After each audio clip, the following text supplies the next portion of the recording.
दोस्तों नमस्कार, जय हिंद जय भारत। नाम रमेश सिंह, ठगी पीड़ितों की आवाज़ संगठन का राष्ट्रीय अध्यक्ष, संगठन का संस्थापक आज फिर आप लोगों के बीच में उपस्थित हुआ हूं। दोस्तों एक बहुत ही दुखद खबर आ रही है हमीरपुर यानी उत्तर प्रदेश से। ये हमीरपुर में जो है सुमेरपुर गांव है, यानी कस्बे के वार्ड संख्या 15 में एक युवक ने तगादेदारी से परेशान होकर फांसी लगाकर आत्महत्या कर ली। थाना क्षेत्र के ग्राम पारा रैपुरा गांव को मूल निवासी राजेश्वर प्रजापति कस्बे के वार्ड संख्या 15 में मकान बनाकर परिवार सहित रहता था और चिटफंड कंपनी में बतौर एजेंट काम करता था।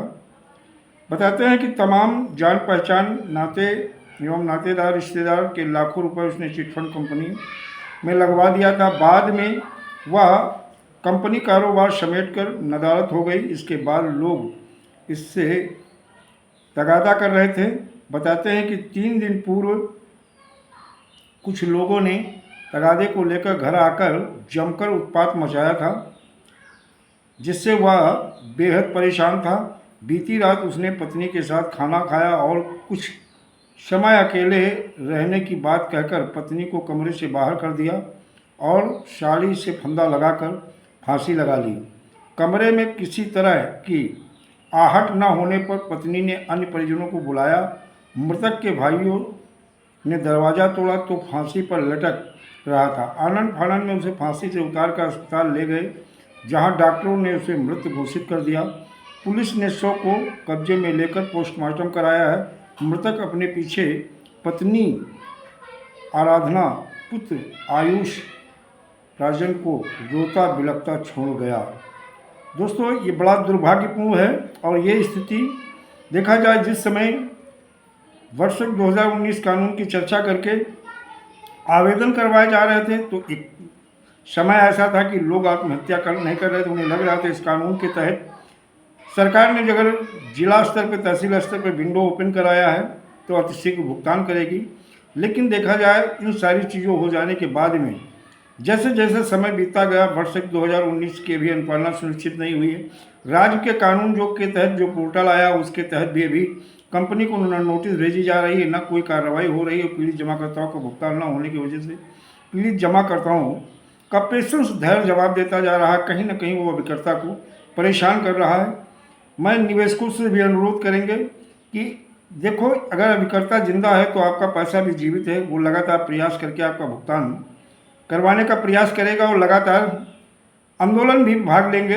और मैं अभिकर्ताओं से कहूँगा कि ईमानदारी के साथ आप लोग ईमानदार व्यक्ति के साथ संगठन से जुड़ करके और पीड़ित जमाकर्ताओं के लिए एक साथ खड़े हो जाओ। इस समस्या का निदान अतिशीघ्र हो जाएगा।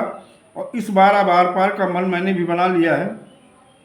रोड पे उतरना पड़ेगा और रोड पे उतरने के साथ साथ सरकार को अंतिम चेतावनी भी दे रहा हूँ।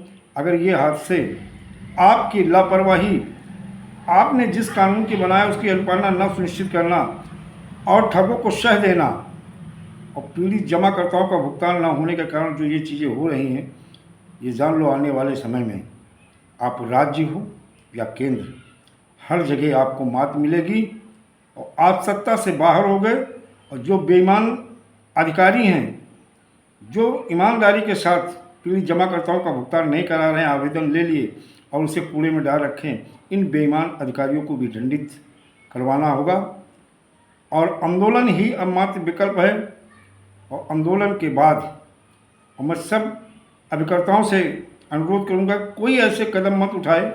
आप हो तब लोग कितना परेशान कर रहे हैं, जब आपका परिवार, जब आप नहीं होंगे आपके परिवार को क्या परेशानी। छोटे छोटे बच्चे हैं। और मैं ऐसी निकम्मी सरकार और निकम्मे अधिकारियों को आगाह कर रहा हूं कि अगर अब इन पीड़ित कार्यकर्ता और जमाकर्ताओं का अगर आत्महत्या का सिलसिला नहीं रुका तो जान लो आने वाले कोई भी चुनाव हो, राजनीतिक पार्टी कोई भी हो, चाहे सत्ता पक्ष की हो या विपक्ष, विपक्ष भी कितना ईमानदार है मुझे पता है। ये भी हमारे मुद्दे को नहीं उठा रहे हैं। अब ये लड़ाई हमारी आपकी है। हम आपको एकजुट होकर के सत्ता ही नहीं बदलनी है बल्कि विपक्ष को भी बदलने का प्रयास करेंगे अगर इस बार हमारा मुद्दा नहीं उठाया गया। और मैं उन अधिकारियों से बता रहा हूँ कि अब आंदोलन इस ढंग का होगा कि तुम ऑफिस में बैठ नहीं पाओगे, जनता जनार्दन है पैसा लेकर रहेगी।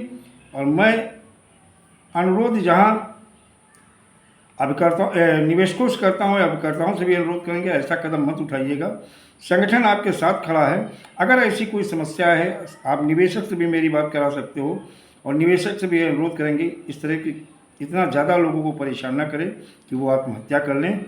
और अगर ऐसा करते हैं तो विधि सम्मत तरीके से आपके खिलाफ भी कार्रवाई होगी, क्योंकि अनावश्यक आत्महत्या के लिए जो उकसाया जाता है, इसमें भी फिर दिक्कतें आपके लिए भी आएंगी। मैं सभी से अनुरोध करूंगा और ईश्वर से यही प्रार्थना करूंगा उनके परिवार को इस पीड़ा, इस दर्द के सहने की शक्ति प्रदान करे। ईश्वर अपने चरणों में उन्हें स्थान दे। दोस्तों, बहुत ही दुखद है और सरकार को आगाह कर रहा हूँ, अब परिणाम सरकार भी भोगने के लिए तैयार हो जाए। दोस्तों, जय हिंद, जय भारत, वंदे मातरम।